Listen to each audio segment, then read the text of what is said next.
চাহিদার চেয়ে উৎপাদন কম, তাই সারা দেশের মতো বিদ্যুৎ সমস্যা ফেনীবাসীরও। বেসরকারি দুটি এবং একটি বায়ু বিদ্যুৎ কেন্দ্র থাকলেও চাহিদার অর্ধেকও বিদ্যুৎ পাচ্ছে না ফেনীর মানুষ।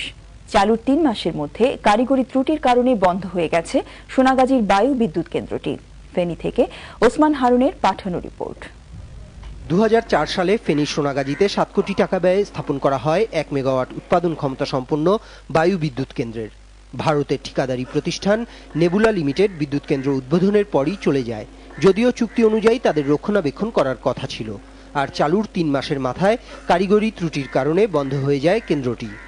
এই প্রকল্পটি প্রয়োজনীয় মেরামত কাজ সম্পন্ন করে চালু করলে প্রায় ১ মেগাওয়াট বিদ্যুৎ উৎপাদন করা সম্ভব হবে এবং এই বিদ্যুৎ আমাদের সোনাগাজী এলাকার জনগণের লোডশেডিং কিছুটা কমবে। ফেনীতে পিক এবং অফ পিক আওয়ারে বিদ্যুতের চাহিদা যথাক্রমে ৯৪ ও ৫৫ মেগাওয়াট। এর বিপরীতে সরবরাহ হচ্ছে মাত্র ২৮ মেগাওয়াট।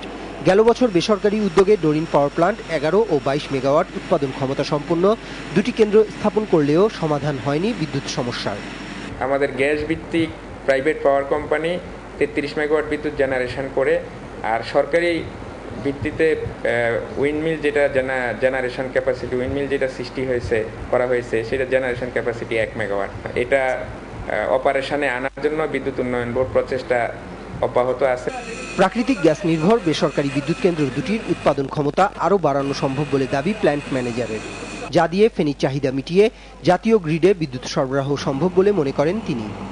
আরবিআর থেকে দেই, এটা পিডিবিকে দেই, তো দুইটা উইদিন শর্ট টাইমের ভিতরে আমরা 1 ইয়ার্সের ভিতরে পসিবল ওই ডবল করে দেওয়াটা, এবং ফিক্সড স্ট্রাকচারের ভিতরে আমরা খুব শর্ট টাইমে করে দিতে পারি, যাতে ফেনীর চাহিদা ফুলফিল হয়ে যাবে এবং শীতের মৌসুমে হয়তো কিছু অ্যাক্সেসও থাকবে। সরকারের প্রাইভেট পাওয়ার জেনারেশন পলিসির আওতায় সংকট মোকাবেলায় বায়ু বিদ্যুৎ কেন্দ্রটি চালুর দাবি জানিয়েছেন ফেনীর মানুষ।